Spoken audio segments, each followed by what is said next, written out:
আসসালামু আলাইকুম। আমি মোহাম্মদ জাহাঙ্গীর হোসেন, সহকারী শিক্ষক আমাদের বালিকা বিদ্যালয় কুষ্টিয়া। প্রিয় শিক্ষার্থীরা, কেমন আছো সবাই? নিশ্চয়ই ভালো আছো, কারণ অনেকদিন পর স্কুল খুলছে। বিষয়টা ভাবতেই জন্য খুব ভালো লাগে, তাই না? যাই হোক, আমরা যেন আবার নতুন করে কোনো অসুস্থ না হয়ে পড়ি সেদিকে খেয়াল রাখতে এবং তোমরা সুন্দর করে, অর্থাৎ এই করোনাকালীন সময়টা খুব সুন্দর করে ভালোভাবে কারোর সঙ্গে সেভাবে খুব বেশি কাছাকাছি না মিশে আমরা থাকবো, একটু দূর দূরে থাকবো, আর মজা করবো সেখান থেকে দূরে থেকে মজা করবো, ভালো থাকার চেষ্টা করবো। যাই হোক, আমরা আজকে অষ্টম শ্রেণীর বাংলা ক্লাসে তোমাদের স্বাগতম জানাই। আজকে আমাদের বাংলা ক্লাস, অর্থাৎ বাংলা নববর্ষ। এখানে দেখো আমরা লিখেছি বাংলা নববর্ষ, অর্থাৎ আমাদের বাঙালির, আমরা যে বাঙালি জাতি, বাঙালির প্রাণীর একটা উৎসব, সেটা হচ্ছে কি বাংলা নববর্ষ। আমরা সবাই জানি, তাই না? আজকে আমাদের টপিক্সটা এরকম যে আসলে আমরা শুধু পড়বো না, এখান থেকে একটা মজাকর অবস্থা, মজাকর যে বিষয়গুলো থাকবে বাংলা নববর্ষের মধ্যে থেকে, সেইগুলো আমরা উপলব্ধি করার চেষ্টা করবো এবং আশা করি তোমাদের ভালো লাগবে। দেখো, বাংলা নববর্ষ লিখেছেন শামসুজ্জামান খান, অর্থাৎ এই বাংলা নববর্ষে কি লিখেছেন? শামসুজ্জামান খান, লেখক শামসুজ্জামান খান। এই লেখক শামসুজ্জামান খান সম্পর্কে আমরা একটু জানার চেষ্টা করব। প্রথমেই শামসুজ্জামান খানের পরিচিতিটা, অর্থাৎ তিনি 1940 খ্রিস্টাব্দে মানিকগঞ্জ জেলার চারিগ্রামে জন্মগ্রহণ করেন। অর্থাৎ আমাদের আজকের যে লেখক সম্পর্কে আমরা আলোচনা করছি তার নাম হচ্ছে শামসুজ্জামান খান। 1940 খ্রিস্টাব্দে মানিকগঞ্জ জেলার চারিগ্রামে জন্মগ্রহণ করেন। আসলে পেশাগত জীবনে তিনি বিভিন্ন কলেজ বিশ্ববিদ্যালয়ে অধ্যাপনা করেন। অর্থাৎ তিনি কিন্তু শুধু লেখকই না, তিনি কিন্তু একটা কলেজ ও বিশ্ববিদ্যালয়ে অধ্যাপনাও করতেন। পাশাপাশি এবং বাংলা একাডেমি কিন্তু মহাপরিচালক এবং শিল্পকলা একাডেমির বিভিন্ন পরিচালক এবং জাতীয় জাদুঘরের মহাপরিচালকও ছিলেন। তিনি এই যে শামসুজ্জামান খান একাধারে কিন্তু তিনি লেখক, তিনি কলেজ বিশ্ববিদ্যালয়ে অধ্যাপনা করেছিলেন এবং বাংলা জাদুঘরের কিন্তু তিনি মহাপরিচালকও ছিলেন। অর্থাৎ তার কিন্তু অনেক খ্যাতি, তাই না? আবার এই তিনি কিন্তু একাডেমিক পুরস্কার 2100 পদকও কিন্তু লাভ করেছেন। যাই হোক, আমরা লেখক সম্পর্কে একটু পরে শুনবো। এবার আমরা বিষয়টাতে একটু চলে যাব। অর্থাৎ বাংলা নববর্ষ, এটাকে যখন বলা হয় তখন কিন্তু প্রথমে বলা যায় বাঙালির জাতির, অর্থাৎ বাঙালির জাতির একটা প্রাণের উৎসব হচ্ছে বাংলা নববর্ষ। তাহলে বাংলা নববর্ষ, এখানে প্রাণের উৎসব বলতে কি বোঝায়? যে উৎসবটাকে বাঙালি জাতির মন এবং প্রাণ থেকে মেনে নিয়েছে সেটাকে আমরা বলি বাঙালি জাতির প্রাণের উৎসব। আসলে এই নববর্ষটা বলতে আমরা সাধারণত বুঝি, তাই না? নববর্ষটা বলতে সাধারণত আমরা সবাই কিন্তু জানি যে বাংলা বছরের প্রথম মাস, অর্থাৎ পয়লা বৈশাখ, অর্থাৎ বৈশাখ মাসের প্রথম যে দিনটা, অর্থাৎ বছরের শুরু যে মাস, সেটাকে বলি কি আমরা বৈশাখ মাস। এবং বৈশাখ মাসের প্রথম যে দিনটা, সেটাকে আমরা বলি পহেলা বৈশাখ। এই দিনটা যখন আসে তখন বাঙালির জাতির ভিতরে কিন্তু এক ধরনের প্রাণের সঞ্চার হয়। কেন সঞ্চার হয়? এই দিনটাকে কথা যখন আমরা মনে করি, তাহলে আমাদের মাঝে এক ধরনের উৎসবমুখর পরিবেশের সৃষ্টি হয়। যখন প্রথমে দিনটাকে নিয়ে বাঙালিরা উৎসবমুখর পরিবেশ সৃষ্টি করেছিল, এবং তখন কিন্তু পাকিস্তান ক্ষমতায়, অর্থাৎ পাকিস্তান সরকার ক্ষমতার সময় এই দিনটাকে আরো উৎসবমুখর করার জন্য কিন্তু বাঙালির জাতি কিন্তু এটাকে কি করেছিল? একটা ছুটি দাবি করেছিল। কিন্তু তখন পাকিস্তান সরকার কিন্তু ছুটিটা দেয়নি। যখন পাকিস্তান সরকার ছুটিটা দেয়নি, তখন কিন্তু বাঙালি, অর্থাৎ পূর্ব বাংলার মানুষ কিন্তু এক ধরনের ফুলে ফেপে উঠেছিল। কারণ কি? এটা ছিল তাদের প্রাণের দাবি। এই দিনটাকে তারা ছুটি ঘোষণা করার দাবিতে তারা কিন্তু বেশ সোচ্চার হয়েছিল, কিন্তু তারা যখন দিল না ছুটি, তখন কিন্তু তাদের মনে কি এক ধরনের দারুণ ক্ষোভের সৃষ্টি হয়েছিল। আমরা বলতে পারি সেই ক্ষোভ থেকে হয়তো আমাদের এই স্বাধীনতাটা, মাঝখানে যদিও অনেকগুলো ঘাট প্রতিঘাত আমাদের চড়াই উতরাই পার হতে হয়েছে, তারপরে আমরা বলবো যে সূচনা কিন্তু এটা দিয়ে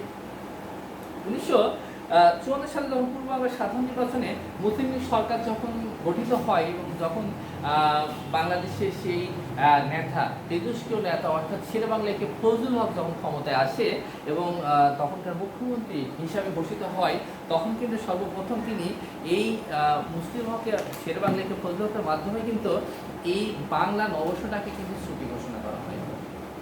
তাহলে আমরা প্রথমে যদি আমরা বলি যে এই যে বাংলা নববর্ষ বাঙালি জাতির জীবনের যে প্রভাবটা সেটা কিন্তু আমরা উপলব্ধি করতে পারছি। পাশাপাশি কখন এবং কিভাবে ছুটিটা আসে আমরা আগে বলেছি, ছুটিটা যদিও পাকিস্তান সরকার আমলে চাওয়া হয়েছিল, যদিও তারা দেয়নি, কিন্তু প্রথম ছুটিটা আমরা পেলাম কখন থেকে, অর্থাৎ শেরে বাংলার একটু ফজলুল হক, অর্থাৎ শেরে বাংলার একটু ফজলুল হক যখন 1954 সালে মুখ্যমন্ত্রী হয়, তখন তার মাধ্যমে এই ছুটিটা প্রথম আমরা উত্থাপিত করি বা পাই। এক কথায় আমরা এবার চলে যাবো বাংলা নববর্ষটা। তোমাদের যে কাউকে যদি আমরা প্রশ্ন করি বাংলা নববর্ষটা কি, তাহলে কিন্তু আমরা প্রত্যেকেই সুন্দর করে বলতে পারি, এক একজনের মতো করে বিভিন্ন রঙের সুন্দর করে সাজায় বলতে পারি যে আসলে বাংলা নববর্ষটা কি।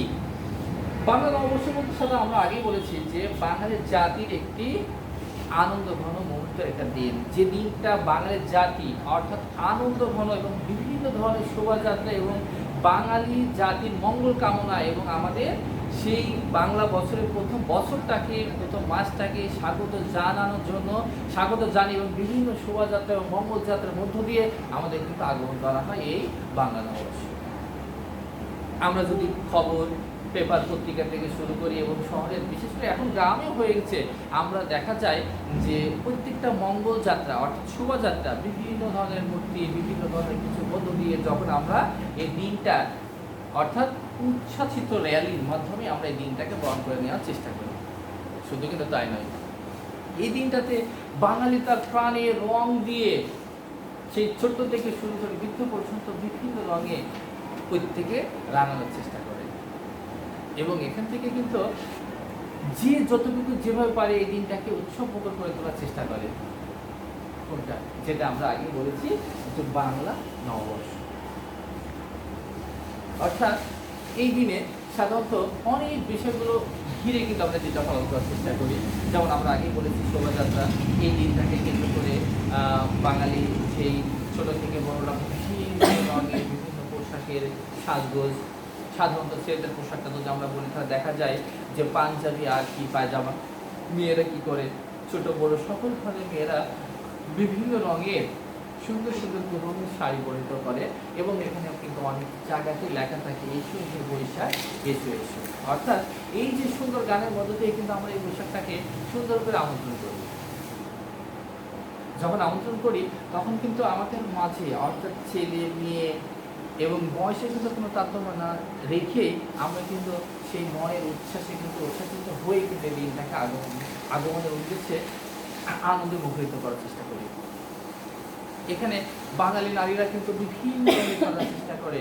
তারা কিন্তু সেই আগে বলেছিলাম যে সুন্দর সাদা ম্যাক্সিমাম ক্ষেত্রে সাদা শাড়ি করে বিভিন্ন ধরনের আলপনা তৈরিকরণ শাড়িগুলো ব্যবহার করে এবং তাদের শাড়িতে লেখা থাকে এসো বৈশাখ এসে এসে। এছাড়াও কিন্তু রং তুলির মাধ্যমে কিন্তু তাদের গালে মুখে হাতে বিভিন্ন রকম সুন্দর করে কিন্তু তারা সাজগোজটা করে থাকে এসো বৈশাখ এসো এসো। আবার কেউ কেউ লেখে বৈশাখের শুভগমন ইত্যাদি ইত্যাদি, তাই না? আবার বাঙালি নারীরা এই দিনটাকে কেন্দ্র করে শুধু সাজগোজের পাশাপাশি তারা কি করে চুলের খোপাতে বিভিন্ন ধরনের ফুল দেয়। যদি আমরা অপরদিকে চলে যাই, এই দিনটাকে কেন্দ্র করে কিন্তু গ্রাম থেকে শুরু করে শহর পর্যন্ত কিন্তু বিভিন্ন ধরনের মেলা উদযাপিত হয়। সেই মেলাতে কিন্তু বিভিন্ন নাগরদোলা, বিভিন্ন দোলনা থেকে শুরু করে বিভিন্ন চৌকি, ঘোড়া, হাতি ইত্যাদি ইত্যাদি এখানে আয়োজন করা হয়, যেখানে ছেলে মেয়ে সবাই কিন্তু সুন্দর করে সেখানে চড়ায় এবং সেখানে কিন্তু খুব আনন্দময় পরিবেশ হয়। কি তোমরা যাও না? অবশ্যই তোমরা যাও। এবং এই গল্পটা আসলে বলে শেষ করা যাবে না, এতটা সুন্দর এবং এতটা ভালো একটা গল্প। অপরদিকে দেখো যে এখানে এই মেলাতে গেলে কিন্তু দেখা যাচ্ছে বিভিন্ন ধরনের পাপড়, বিভিন্ন ধরনের কি বলবো শানপাপড়ি থেকে শুরু করে বিভিন্ন পিঠা পায়েস এবং ওখানে অনেক কিছু আয়োজন করা হয়। কখনো কখনো কোথাও কোথাও পিঠা উৎসব তৈরি করা হয় এই দিনটাকে কেন্দ্র করে। এই দিনটাকে ঘিরে যে কি ভালো লাগার ব্যাপার।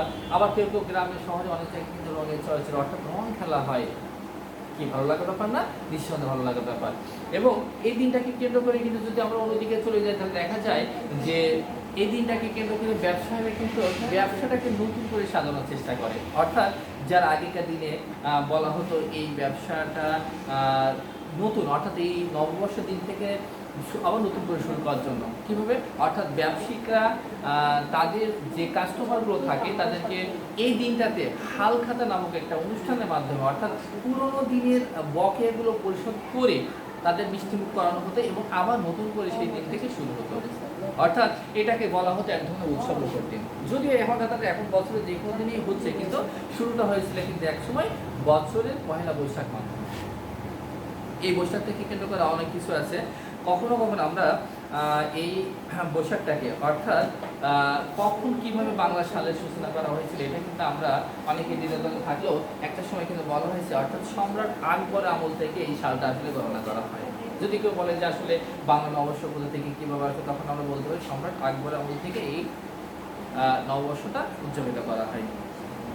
এক্ষেত্রেও এই নববর্ষটাকে কেন্দ্র করে আরও অনেক ধরনের, অর্থাৎ যদি আমরা বলি এই নববর্ষটাকে কেন্দ্র করে তখন বাঙালি অর্থাৎ গ্রামের প্রত্যেকটা ঘরে ঘরে এক ধরনের নতুন ধান নতুন ফসল আগমন ঘটে। এই আগমনের ফলে কিন্তু আমাদের গ্রামে সাধারণত পিঠা পুলি পায়েস ইত্যাদি ইত্যাদি রান্না করা হয়। আর এই রান্না করে বিভিন্ন ধরনের অনুষ্ঠান অর্থাৎ বিভিন্ন মেহমান আসে এবং তাদের নিয়ে অনুষ্ঠান আয়োজন করা হয়। এবং এটা কিন্তু তখনই কিন্তু আমাদের মনে করে দেয় যে এটা হয়তো বাংলা বছরের শুরু বৈশাখ মাস দিয়ে, অর্থাৎ এই বৈশাখের আগমন উপলক্ষে কিন্তু আমাদের এই বিষয়গুলো করা হয়। এখানে কিন্তু যারা গ্রামে অর্থাৎ এই বৈশাখ মাসে কিন্তু গ্রামে মেয়ে জামাইকে ডাকা হচ্ছে, নতুন নতুন ক্ষীর পায়েস থেকে শুরু করে পিঠা পুলি ইত্যাদি ইত্যাদি তৈরি করা হচ্ছে। অর্থাৎ এই বাঙালি জাতির জীবনে এই দিনটাকে কেন্দ্র করে অনেকগুলো বিষয় সাজিয়ে রাখে বাঙালিরা। কবে আসবে এই দিন, অর্থাৎ পহেলা বৈশাখ, কবে আমরা কী করবো, এই দিনটাকে কেন্দ্র করে আমরা আমাদের জীবনটাকে রাঙিয়ে তোলার চেষ্টা করব। এছাড়াও বৈশাখকে কেন্দ্র করে আমাদের জীবনে যত বিষয়গুলো আছে সেগুলো আসলে বলে শেষ করা যাবে না। যাই হোক, এখন আমরা এই বৈশাখটাকে কেন্দ্র করে বর্তমানে যে বাংলা নববর্ষটা সম্পর্কে আমরা কয়েকটা শব্দ জেনে নেওয়ার চেষ্টা করব। প্রথমে দেখো এখানে আছে হচ্ছে পাকিস্তান আমল।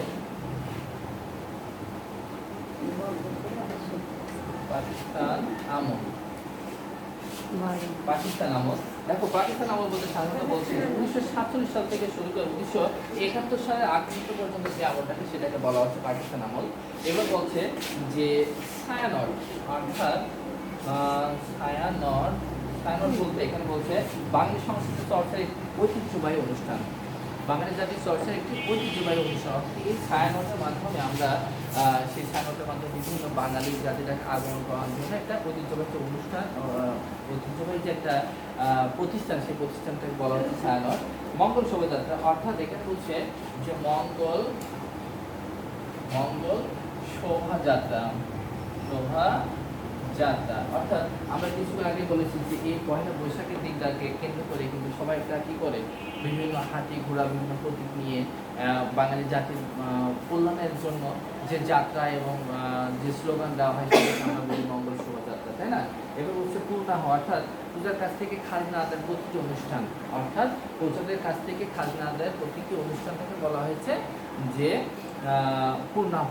এবং বলছে হালখাতা, কারণ আমরা আগেই বলেছিলাম যে হালখাতা, অর্থাৎ হালখাতাটা কি, হালখাতা, তাই না? হালখাতা বলতে সাধারণত আমরা কি বলছি যে একটা ব্যবসায়িক পুরোনো দিনের যে তার কর্মীদের সঙ্গে যে লেনদেন থাকে, এই হালখাতার এই দিনটাকে কেন্দ্র করে পুরোনো দিনে মিটিয়ে মিষ্টিমুখ করে নতুন দিনের আগমন করা হয়, তাই না? এবার বলছি দেখো যে কবি গান, অর্থাৎ বাংলা গানের বিশেষ এক ধরনের ধারা, অর্থাৎ কবি গান বলতে বাংলা গানের বিশেষ এক ধরনের ধারাটাকে বলা হয়েছে যে কবি গান। এবার দেখো কীর্তন, অর্থাৎ গুণ বর্ণনা বা ভক্তিমূলক গান, অর্থাৎ কীর্তন বলতে গুণ বর্ণনা বা ভক্তিমূলক গানটাকে বোঝায়। আর হচ্ছে যাত্রা, প্রাচীন বাংলার দৃশ্যমান কাব্য, অর্থাৎ এটাকে বলা হয় যাত্রা। অর্থাৎ এখনো তোমরা সেই পুরোনো দিনের যাত্রাটাকে কিন্তু আমরা বুঝতে পারি, কীভাবে করতে পারি, যে যাত্রার নাম আসলে যেন মনে হয় যে এটা যেন বাঙালির জাতির একজন ধারক বাহক এবং বাঙালির জাতিটাকে অর্থাৎ স্মরণ করে দেয় যে বাঙালির জাতির বিভিন্ন ধরনের অনুষ্ঠান এবং উৎসবের কথা। যাই হোক, এছাড়াও কিন্তু পয়লা বৈশাখ উপলক্ষে কিন্তু আমরা অর্থাৎ বাংলা নববর্ষটা উপলক্ষে কিন্তু আমরা যখনই চিন্তা চেতনায় আনি তখন কিন্তু আমাদের ভিতরে এক ধরনের উৎসব এবং প্রফুল্লতা দেখা যায়।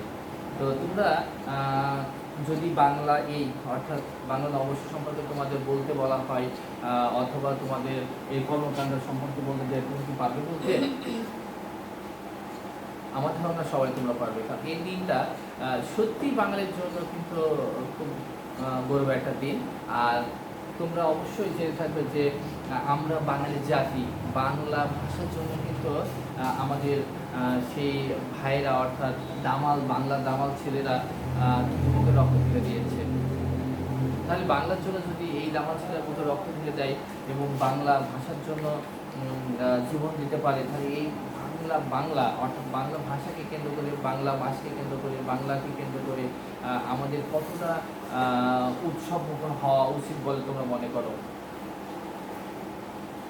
তো যাই হোক, তো তোমাদের জাস্ট এই গল্পটা তোমরা সুন্দর করে বাড়িতে পড়াশোনা করবে এবং এই গল্পের মধ্যে থেকে তোমরা তোমাদের বাংলা এবং বাংলা নববর্ষের প্রতি ভালো লাগা, ভালো ভাষা বোধ সৃষ্টি এবং বাংলা তাকে আরও উজ্জীবিত করার জন্য এবং বাংলার যেন কোনো অপসংস্কৃতির ভিতরে না ডুবে যায় সেদিকে খেয়াল রাখবে। তো ঠিক আছে, সব মিলে ভালো থেকো সবাই।